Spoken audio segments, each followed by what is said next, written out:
అధికారం కోసం పనిచేసినటువంటి వాళ్ళు ఇవాళ ఉద్యమకారులు కానీ యూనివర్సిటీ విద్యార్థి నాయకుల మీద ఉద్యమకారుల మీద ఆనాడు టీఎస్పీఎస్సీ లీకేజీకి వ్యతిరేకంగా పోరాడిన దాంట్లో ప్రథమంగా మన విఎస్ఆర్ గారు ఉన్నారు.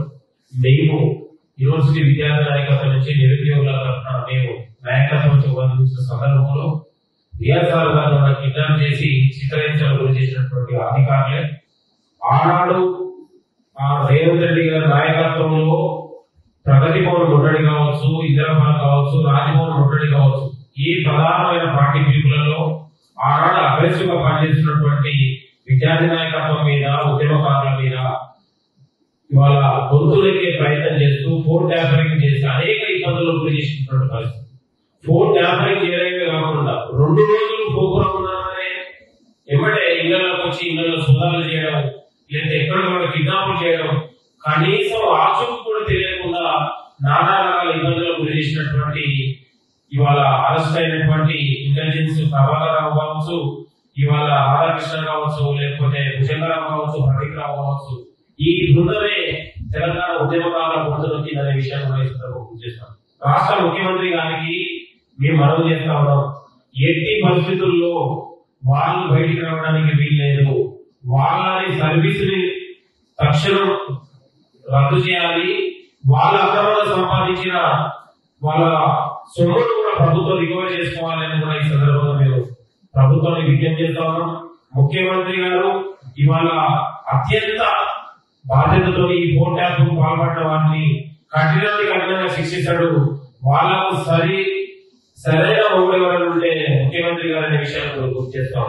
2021లో రాజ్భవన్ ముట్టడి సందర్భంగా జూలై 18వ తారీఖు రోజు ఆ రోజు పిసిసి అధ్యక్షుడు హోదాలో ఇంటెలిజెన్స్ ప్రభాకరరావు నువ్వు పుట్టల్లో ఉన్నా ఎక్కడ దాక్కున్నా నిన్ను ఎత్తుకొచ్చి తొండలెక్కకపోతే అని ఆ రోజు ముఖ్యమంత్రి గారు మాట్లాడారు. ఇవాళ కాంగ్రెస్ పార్టీ అధికారం వచ్చిన తర్వాత మనందరికీ ఒక విశ్వాసం కలుగుతా ఉంది. ఆ రోజు చెప్పినట్టు ఈ రోజు ఈ దొంగలే ఆనాడు కాంగ్రెస్ పార్టీ ఎదగకుండా కాంగ్రెస్ పార్టీలో ప్రధాన నాయకత్వాన్ని గుర్తులోకి ప్రయత్నం చేశారు కాబట్టి వాళ్ళ పాపం పండింది. కాబట్టి ఇవాళ చెడ్డీ గ్యాంగులు అర్ధరాత్రి బట్టలు లేకుండా తిరిగి నేరాలకు పాల్పడుతుంటే వీళ్ళు మిట్ట మధ్యాహ్నం చెడ్డీ గ్యాంగులకు ఈ అరెస్ట్ అయిన ఫోన్ ట్యాంపరింగ్ అరెస్ట్ అయిన అధికారులకు పెద్ద తేడా ఏం లేదు. పోలీసు వ్యవస్థ మీదనే ఒక ప్రజలకు ఒక విరక్తి కలిగించారు, ప్రవర్తించారు. పోలీసు వ్యవస్థను కేసీఆర్ గారు దిగదార్చారు. ఇవాళ ప్రధానమైన ఫోన్ ట్యాంపింగ్ వ్యవహారంలో కేసీఆర్ పాత్ర ఉంది, కేటీఆర్ పాత్ర ఉంది. వాళ్ళ అండ లేకుండా ఈ ట్యాంపరింగ్ జరగలేదనే విషయాన్ని ఈ సందర్భంగా గుర్తు చేస్తా ఉన్నాం. వాళ్ళ కేసీఆర్ ఏమో ఉద్యమకారులు కాంగ్రెస్ పార్టీ నాయకుల మీద ట్యాంపరింగ్ చేయబడితే కాంగ్రెస్ నాయకుల మీద చేస్తూనే వీళ్ళు వ్యాపార సంస్థల మీద కూడా చేసి ఒక దొంగ పోలీసులాగా వ్యవహరించారు. కాబట్టి వీళ్ళు తెలంగాణలో అత్యంత ఒక నేరస్తులాగానే భావించాలని ఈ సందర్భంగా మేము కోరుతున్నాం.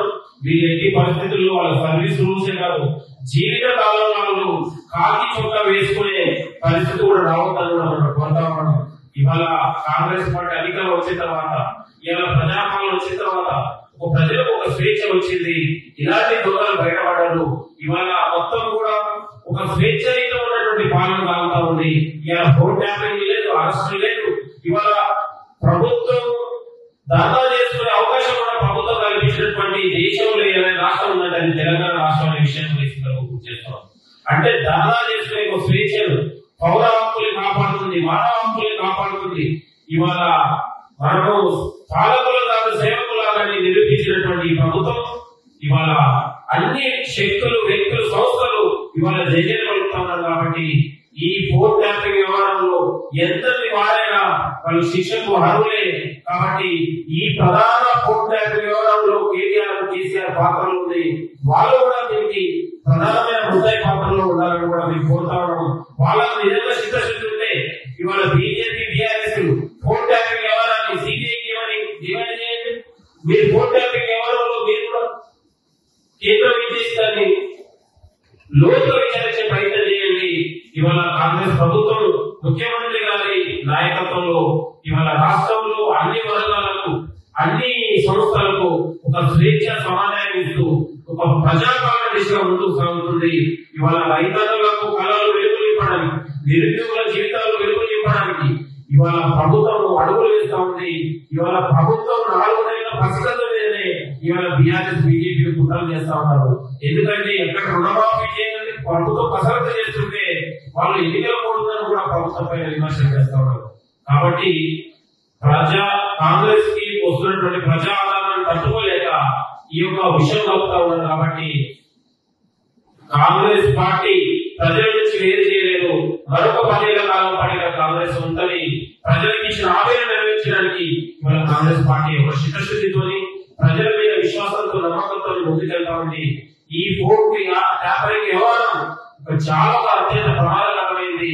ఇవాళ ఈ తెలంగాణలో ఒక మానవ హక్కులని ప్రజాస్వామ్య హక్కుల్ని కాలరాసినటువంటి ఈ అంతకరోగాన్ని శిక్షించాల్సిన అవసరం ఉందని కూడా కోరుతూ ఇవాళ ముఖ్యమంత్రి గారు పూర్తిగా వాళ్ళని శిక్షిస్తారు.